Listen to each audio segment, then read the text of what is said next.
Welcome to the Wheats on Your Mind podcast. My name is Aaron Harries. Wheats on Your Mind is brought to you by the Kansas Wheat Commission and Kansas Association of Wheat Growers. My guest on this episode is Dan Wiersma with Corteva.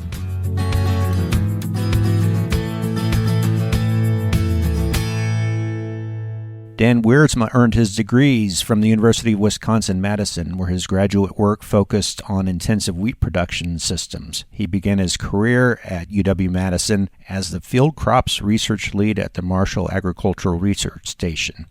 In 2001, he joined Pioneer Hybrid as a field agronomist and went on to hold several leadership roles across the organization, primarily within the forage business, including serving as Corteva's alfalfa business manager.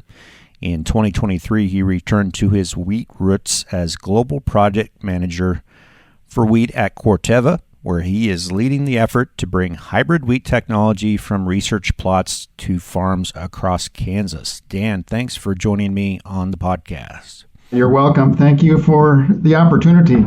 So tell us briefly about your role as Global Project Manager with Corteva. Sure. This is honestly a phenomenal role to have right now, because wheat certainly is one of the most important crops. And for decades, we've just seen less innovation around this crop as compared to, say, corn or soybeans or even canola.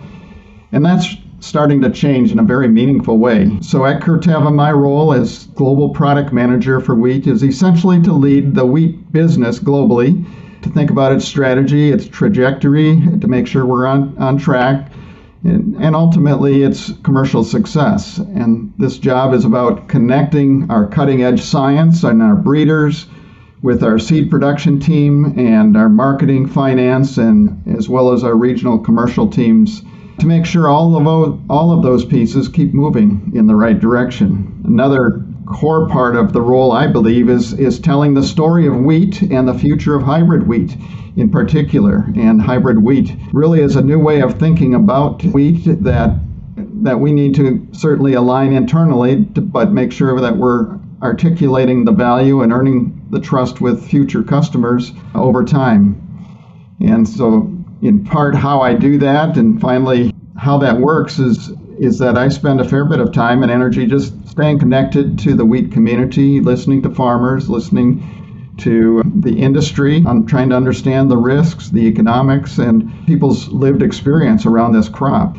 I feel strongly that the success of hybrid wheat really won't be decided in a meeting room or a trial plot, but really decided by how the farmers experience this crop and that it really earns a place on their acres. Well, it's been a long time since Pioneer has had wheat in Kansas. I think I've told you when we met previously that my grandpa sold Pioneer hard red winter wheat seed, and that's been some time ago. So tell us when and where the new hybrid wheat is being introduced. Like you said, we certainly have a 50-year breeding history in wheat.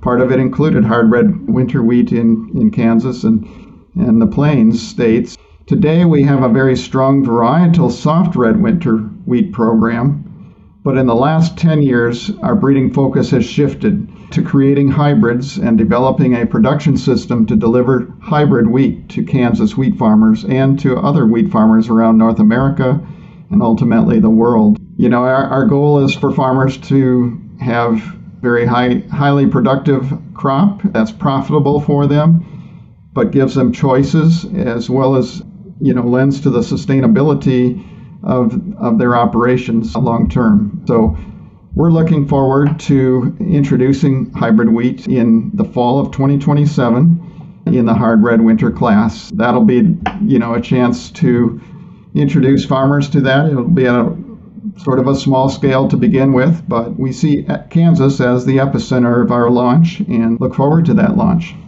Well, let's get into the technology as much as you can. We saw a presentation you gave at a meeting in Austin, and so it's on a podcast. It's going to be hard to visualize this, but tell us at a high level how Corteva's hybrid wheat technology works and what makes it different than previous approaches to hybrid wheat.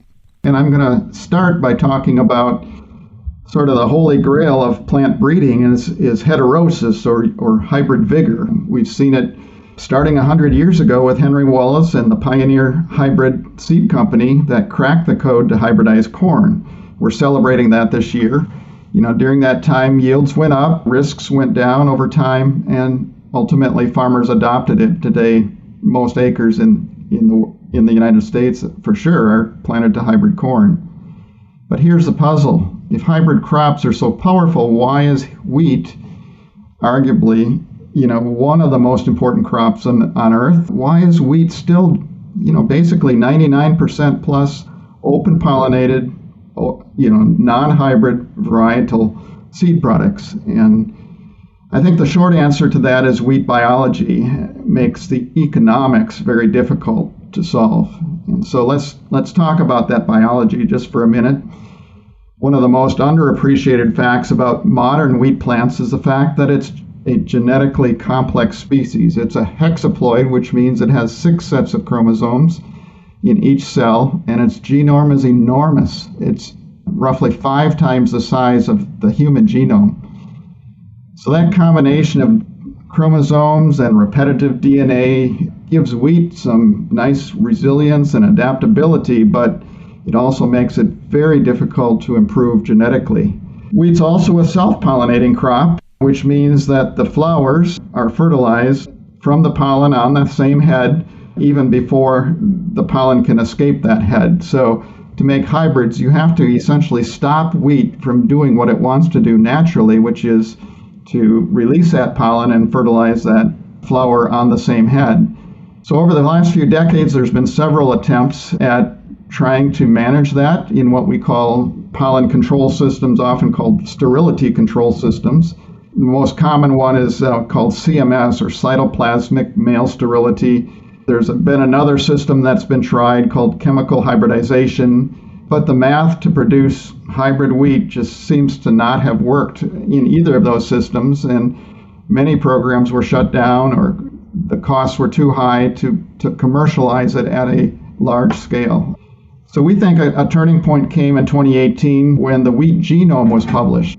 Scientists now were given a map essentially to find specific gene sequences that allowed our scientists then to develop a new pollen control system. And it was a unique system that Corteva scientists developed. It's called nuclear male sterility, so it's the genes are contained within the nucleus of the plant. This system was a result of conventional breeding techniques, not GMO. So now to actually answer your question, what is this novel system? So what we did was connect the fertility genes, the pollen fertility genes contained in the nucleus, to a blue color gene to create a novel, what we call maintainer seed. That parent maintainer seed is planted and produces on the same head 3 different color seed. One color is red, most of it is red, and that is non-pollen bearing seed, or it's sterile seed. There's also a light blue seed that we call the fertile maintainer, so that one we replant and create more of this. And there's a darker blue seed that we discard. It's not of use for us in this system. So once you harvest that, we have to take that to a color sorter. So we've worked on color sorting technology, which is common in most seed production plants today, to separate out those seed colors and then plant the red non-pollen bearing seed, which we now call a female, together with another male fertile plant that's producing pollen in the same field, allow them to cross, and that creates hybrid seed the following year. It's been certainly a reliable system in our testing. It's been adapted to a lot of, all of the wheat genetics we've wanted it to in all of the environments we've tested. So it's been a very stable system that's worked well for us. It's really ingenious because that has been the biggest hurdle, hasn't it, in hybrid wheat production, is the cost of seed production? Absolutely, yeah. Your cost of seed is really critical, and even where we produce the seed will ultimately be important because we can't, in corn production today, we tend to move seed pretty far distances from where we produce it to where the farmer might grow it. That can't happen in wheat. We have to be much more localized or regionalized to where the farmers are planting wheat. Okay, so on these first hybrids that are released, tell us about what the benefits will be, what the yield gains, or what other agronomic traits of value. Obviously, our first and foremost gain is yield, but beyond that, well, with our most advanced products, the product we will launch with, we see a consistent 10% yield advantage. And the first product we launch will be our low benchmark. The stuff that's coming behind it in the pipeline will add to that even more, add another 5 to 10% within a relatively few years. So yield has been tremendous, but in addition to that yield, there's an accelerated yield gain. So it's not the typical trend that we've seen, say, in Kansas, where each new variety keeps adding a little bit to yield. We're going to change that curve, that rate at which we add more yield to this plant because of the breeding techniques, because of hybridization, our ability to enhance disease tolerance more quickly, and other agronomic characteristics like standability, for instance.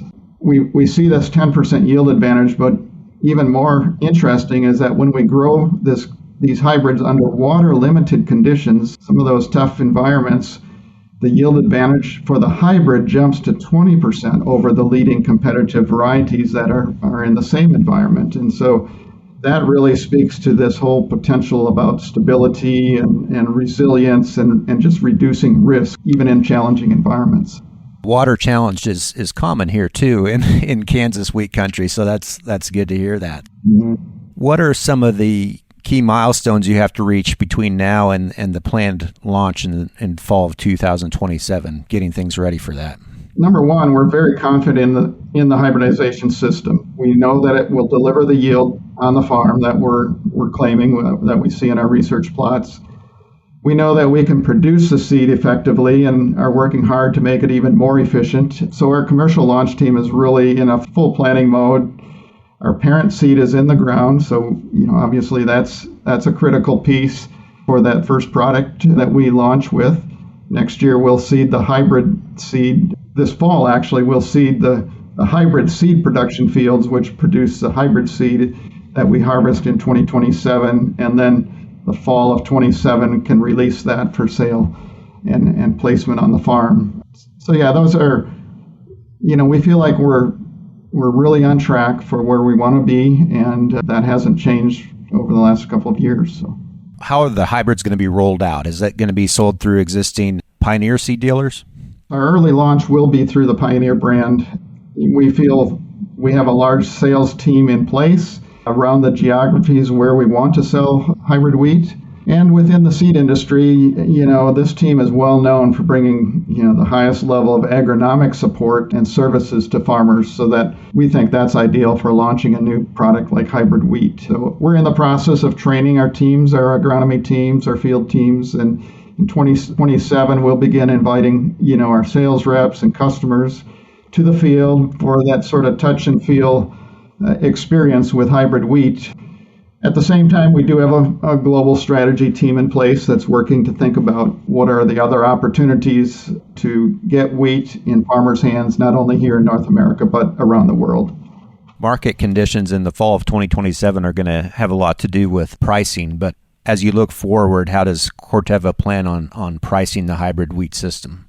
Yeah, good question, and certainly one that comes up all of the time. But, our process is to think about what value do we bring to the market or to the farmer with this hybrid technology. And it's going to cost us a little more to produce it because it takes 2 seasons of production, parent season and then a hybrid seed production season. So we have to, be compensated for that. But we're also very sensitive to where the market, we've got people telling us every day where the market conditions are at and what they can afford. And it's an interesting thing. I think structurally it changes a bit, as you think about wheat for years and years, growers have planted weeds, they've saved some wheat and replanted. That probably will change with hybrid wheat, just like it did with corn 100 years ago.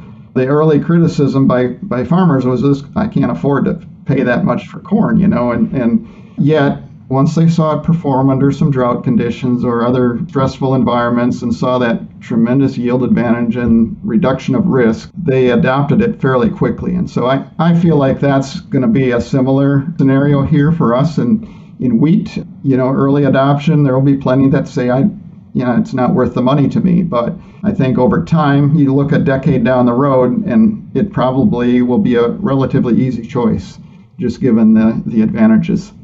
What kind of feedback have you received early, given your discussions about the 2027 release?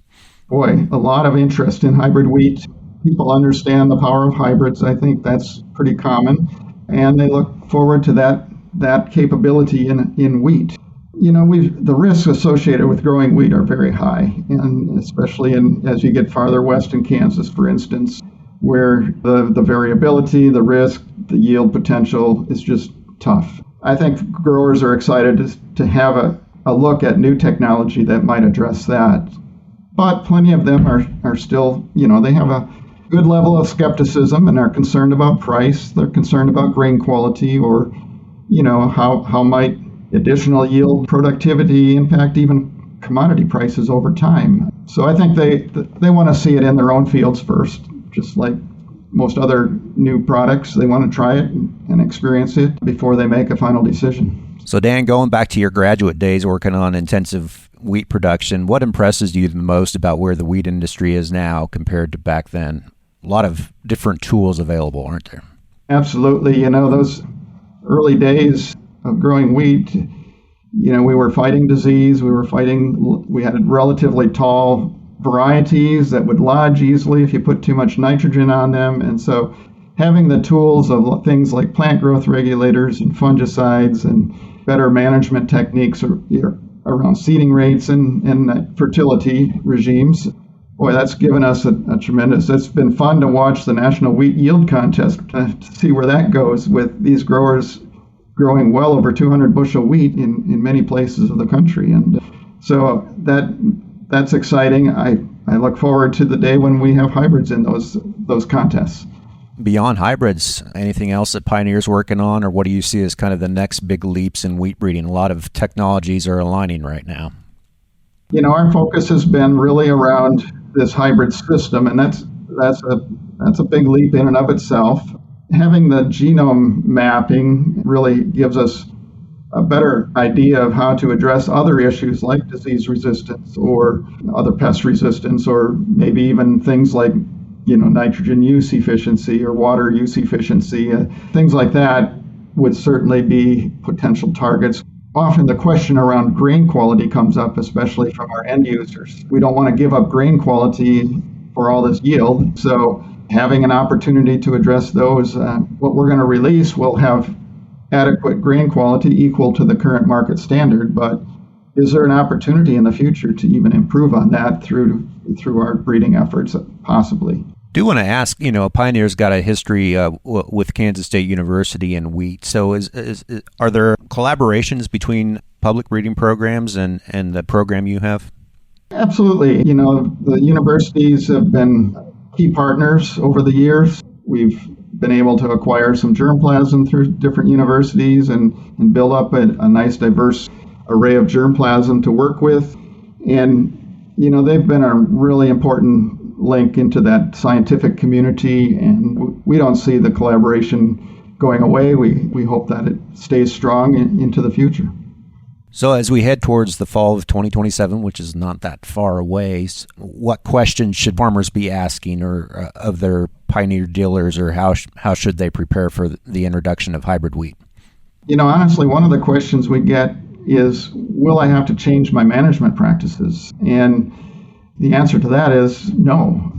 Just the way we've been evaluating our hybrids as compared to leading competitive varieties in the field, we don't change anything. We seed them all at the same seeding rate, give them the same fertility, and so forth. So the good news is we can plant and grow hybrid wheat just the same as we do varietal wheat. That being said, we are also conducting agronomic studies to see, are there potential opportunities with things like seeding rate or fertility that could enhance or take advantage of hybridization to increase yield potential again, or other characteristics.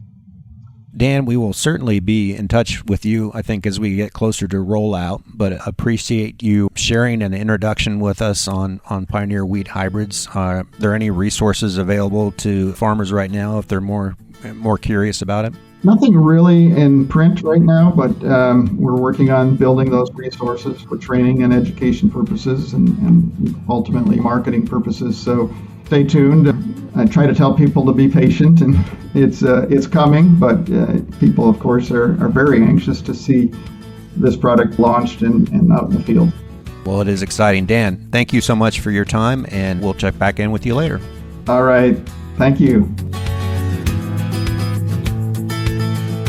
Thank you to Dan Wiersma with Corteva for being on this episode of the Wheats on Your Mind podcast. If you have any follow-up questions or suggestions for future guests, please email us at kswheat@kswheat.com. You can find previous episodes of the podcast on wheatsonyourmind.com. Thanks for listening.